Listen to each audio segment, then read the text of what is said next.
हाथरस सत्संग समापन के दौरान हुए हादसे में अब तक 120 से भी ज्यादा लोगों की जान जा चुकी है।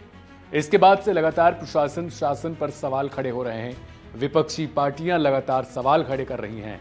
हालांकि इस बीच अखिलेश यादव के साथ भी जो बाबा की तस्वीर है, बाबा के जो समागम उनका लगता है, जहां पर लोग पहुंचते हैं, उसकी भी तस्वीर और उनके समागम के दौरान दिए गए भाषण भी वायरल हो रहे हैं। लेकिन अब सवाल खड़े हो रहे हैं कि आखिर प्रशासन क्या कर रहा था। महज विपक्षी पार्टियों पर सवाल खड़े करने के अलावा सरकार के पास क्या कोई दूसरा चारा है?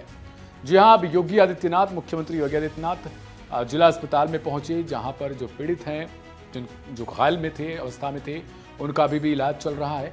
वहां उनसे हालचाल लेने पहुंचे। इसके अलावा उन्होंने प्रशासनिक अधिकारियों के साथ बैठक कर इस व्यवस्था के बारे में जानकारी ली कि अब तक क्या वजह रही है जिसके कारण यह हादसा हुआ था, क्या वो वजहें थी जिनमें चूक हुई, और क्या प्रशासन स्तर से जो बाबा के आयोजनकारी थे, जिन्होंने आयोजन करवा रखा था, भोले बाबा उर्फ सूरज पाल, जिसका नाम है, जो पहले आईबी का अधिकारी रह चुका है, यानी इंटेलिजेंस ब्यूरो, खुफिया विभाग में महाशय काम करते थे। उसके बाद से उनका मन बदला। 1990 के दौरान उन्होंने इस्तीफा दिया और फिर निकल पड़े। उनको मालूम था कि फ्यूचर क्या है, और उस फ्यूचर में वो निकल पड़े और बाबा बन गए।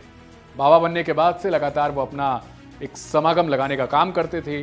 अब वहाँ पे लोगों की भीड़ जुटती थी। कोविड काल में भी 50,000 लोग इनकी सभाओं में जुटा करते थे। इसके अलावा इसके पहले भी उन पर कई तरीके के आरोप लग चुके हैं। कहा जा रहा है कि उनके ऊपर 5 से भी ज़्यादा FIR पहले से दर्ज थे। तो सवाल खड़े हो रहे हैं सरकार और प्रशासन से भी कि जब ऐसे लोग बाबा बन के घूम फिर रहे हैं, तो क्या आपको नहीं पता है कि ये किसी आने वाले समय में किसी और घटना को अंजाम दे सकते हैं, जैसा कि कल हुआ। भगदड़ कैसे मची? प्राथमिक रिपोर्ट आई है कि बाबा के पैर छूने या बाबा के सिक्योरिटी वालों ने धक्का मुक्की की, जिसके कारण ये भगदड़ मच गई। तो वहीं पुलिस ने शुरुआती जांच में कहा था कि गर्मी उमस ज़्यादा होने के कारण ये भगदड़, मतलब बहुत सारी थ्योरीज अभी आ रही है। लेकिन मुख्यमंत्री योगी आदित्यनाथ की तस्वीरें आप देख रहे हैं, जो लगातार जो वहाँ के पीड़ित हैं उनसे मुलाकात कर रहे हैं, उनका हालचाल जान रहे हैं।